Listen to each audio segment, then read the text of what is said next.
suite au Texas où Jeff Bezos est donc sur le point de s'envoler dans l'espace à bord de sa fusée New Shepard. Avec moi, toujours, Sylvain Rousseau. Sylvain, vous parlez justement des projets différents entre ces trois milliardaires. Parlons un petit peu justement des personnes qui se trouvent à bord de cette fusée New Shepard. Donc cette femme, une ancienne pilote de 82 ans, elle s'appelle Wally Funk, un jeune néerlandais de 18 ans. Donc en fait, ça sera la doyenne et lui le plus jeune voyageur dans l'espace, en tout cas pour l'instant. Il s'appelle Olivier Demen. En ce qui la concerne, elle était pilote et elle n'a jamais été embauchée par la NASA parce qu'elle était une femme, donc c'est une sorte de revanche pour elle. Oui, elle a un parcours très étonnant, Wally Funk. Donc ça va effectivement être l'astronaute la plus âgée de l'histoire, c'est elle qui va piloter la mission.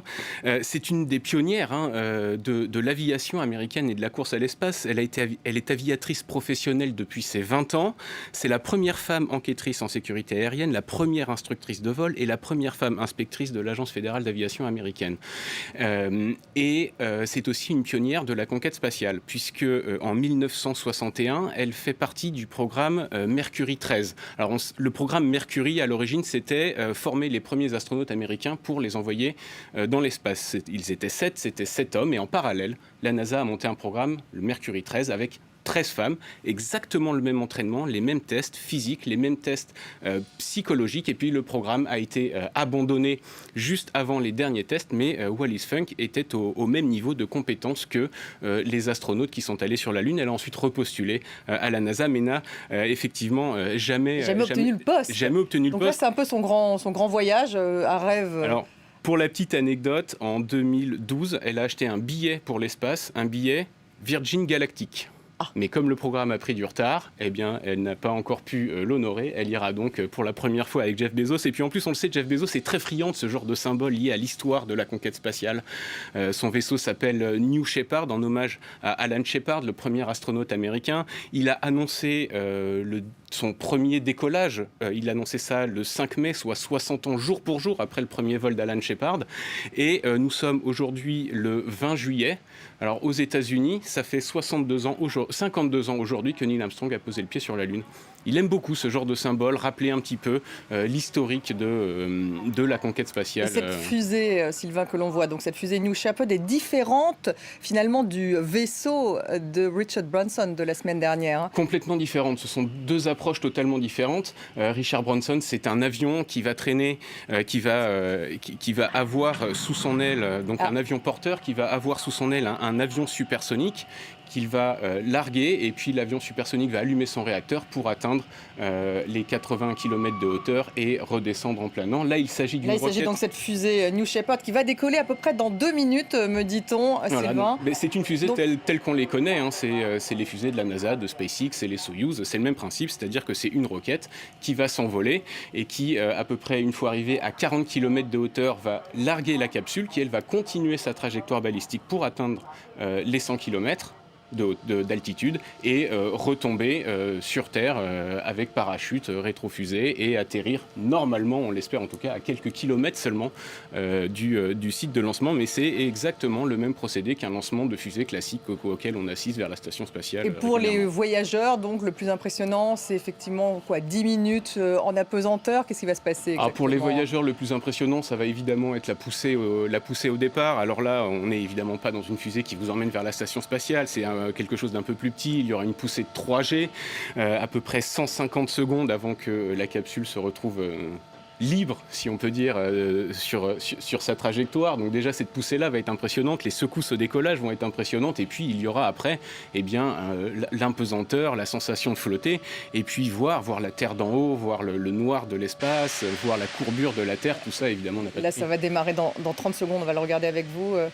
Sylvain, ce décollage de cette fusée New Shepard, donc fusée qui a été conçue, assemblée par la société Blue Origin, la société de Jeff Bezos, le grand patron de Amazon, l'un donc de ces milliardaires qui rêvent de coloniser l'espace. Dans 15 secondes, en tout cas, c'est parti. T-10, 9, 8, 7, 6, 5, 4. Command engine start. 2, 1.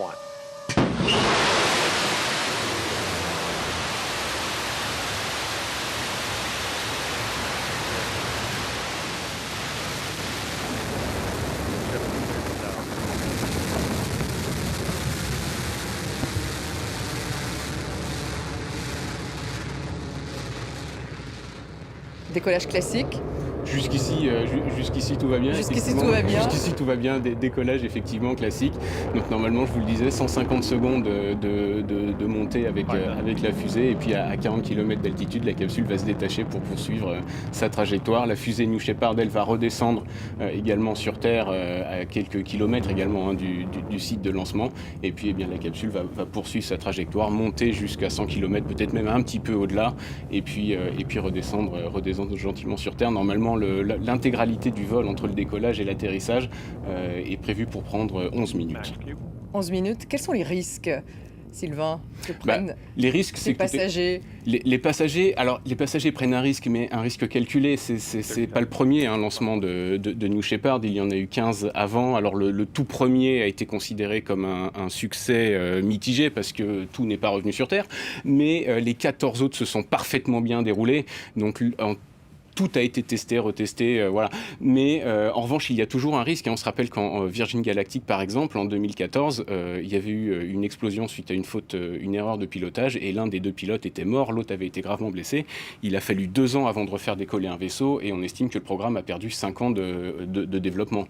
Donc il y a forcément un risque, il y a toujours un risque quand on parle de l'espace, et le risque est peut-être d'autant pas plus important, mais les particuliers, les privés, comme les milliardaires, comme vous le disiez tout à l'heure, qui se lancent là-dedans, sont évidemment beaucoup plus surveillés. Ils n'ont pas le droit à l'erreur. Ils ne peuvent pas se permettre de perdre un astronaute ou un civil dans l'espace, parce que sinon, c'est le programme de tout le monde, de tous ces acteurs-là, qui prendrait plusieurs années de retard. Merci en tout cas, Sylvain. On va bien sûr se retrouver dans un petit quart d'heure avec vous pour voir un petit peu la suite de ce vol donc de la fusée New Shepard, la fusée donc de Jeff Bezos, qui a à son bord 4 personnes, si je ne m'abuse. 4 personnes, Jeff Bezos, qui a eu le courage d'y aller lui-même. Oui, qui a eu le courage d'y aller lui-même avec son frère, Marc, ouais. La doyenne, donc cette femme de 82 ans, et puis un jeune de 18 ans. Restez avec nous sur France 24, on se quitte sur ces images.